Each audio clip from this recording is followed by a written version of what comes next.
The following content has been generated with artificial intelligence under minimal human supervision.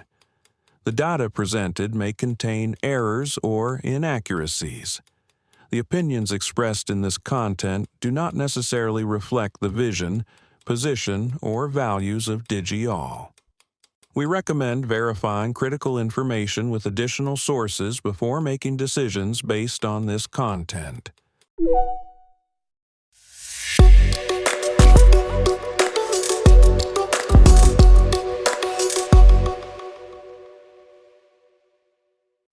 Welcome to Digi-all Tech News. Today is November 30th, 2025.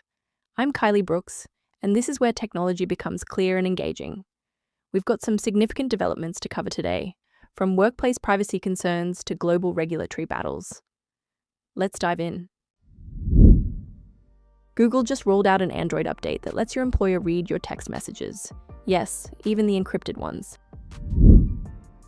Russia's moving closer to blocking WhatsApp entirely, citing terrorism links while pushing users towards state-backed alternatives.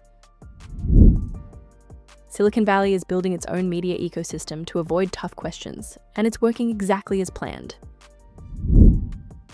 SAP launches EU AI Cloud, giving European companies sovereign AI options that keep data firmly within EU borders. Apple's fighting India's new antitrust law and facing a potential $38 billion fine in the process.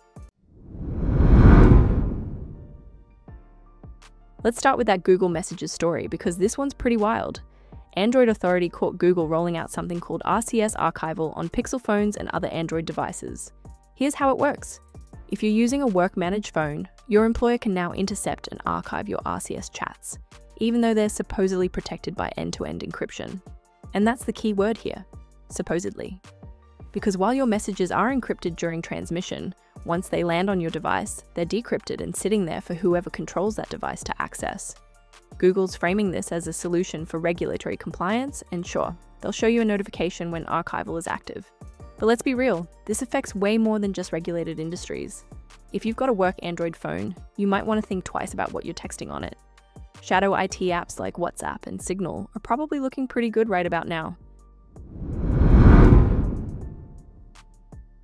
Meanwhile, over in Russia, WhatsApp is in serious trouble.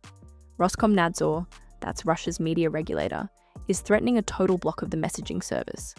They're citing terrorist activity and fraud as reasons. But here's the thing. WhatsApp's end-to-end encryption means Russian security services can't access user messages, and that's almost certainly what this is really about. They've been tightening the screws gradually. Voice calls got blocked back in August. Since October, they've been blocking SMS messages used to verify new accounts. Now they're talking about a full blockade if WhatsApp doesn't comply with Russian law. Which, let's be honest, probably means breaking their encryption. Russia's pushing people toward Max, a new state-backed messenger they're positioning as a local alternative. WhatsApp has about 97 million users in Russia. That's 2/3 of the population. They've already said they're committed to encryption worldwide, including in Russia.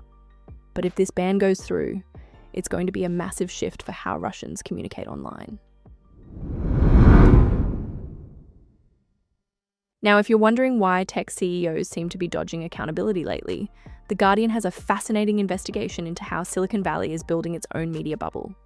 We're talking about friendly podcasts, company-funded publications, and interviews that skip the hard questions entirely. Take Palantir CEO Alex Karp. He recently appeared on a YouTube show called Sorcery, where the highlight was him talking about exhuming his childhood dog. No mention of Palantir's controversial work with ICE. You've got Andreessen Horowitz launching their own Substack and podcast network, investing $50 million into BuzzFeed, even creating a media fellowship to help founders win the narrative battle online. Palantir's funding Republic, a publication pushing for US AI dominance through Silicon Valley military partnerships.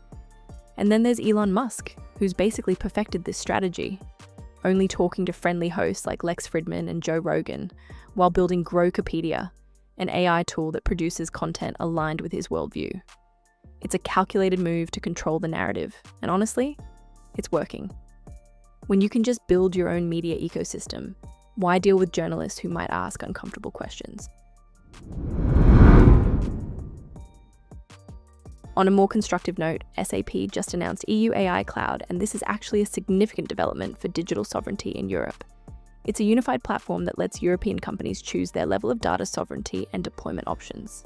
You can run it on SAP's own European data centers, use trusted European infrastructure, or even deploy it on-site in your own facilities. The key partnership here is with Cohere.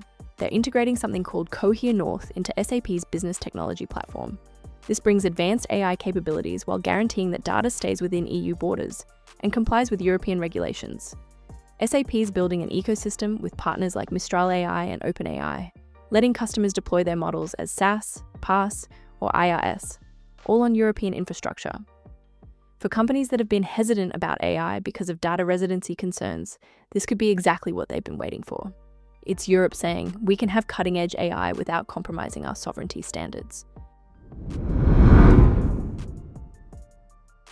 Finally, Apple is taking on India's Competition Commission in court, and the stakes are enormous.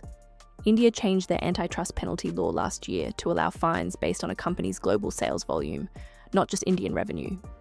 For Apple, that means they're potentially looking at a $38 billion fine, 10% of their global services revenue. Apple filed a 545-page challenge in Delhi High Court, calling the law manifestly arbitrary, unconstitutional, disproportionate, and unfair. They've been fighting antitrust battles in India since 2022 over their App Store practices, specifically not allowing third-party payment processors, where Apple takes up to 30% in fees. Apple's argument is pretty straightforward. They're a small player in India compared to Android, so why should a violation in their tiny market segment trigger a fine based on their entire global business? They're using an analogy about a toy seller who also sells stationery. It would be crazy to fine them based on total revenue when the violation only happened in the toy section. India's hearing is set for December 3rd. This could set a major precedent for how global tech companies are regulated and penalized in emerging markets. So that's where we stand this week. Workplace privacy is getting murkier, messaging apps are caught in geopolitical crossfire, tech giants are building their own media bubbles, Europe's staking its claim in sovereign AI, and regulatory battles are reaching unprecedented financial scales. These aren't isolated stories. They're all part of a larger shift in how technology, privacy, and power intersect in 2025. We'll keep following these developments as they unfold. Thank you for staying informed with Digi-all Tech News. We'll be back with more updates as they develop.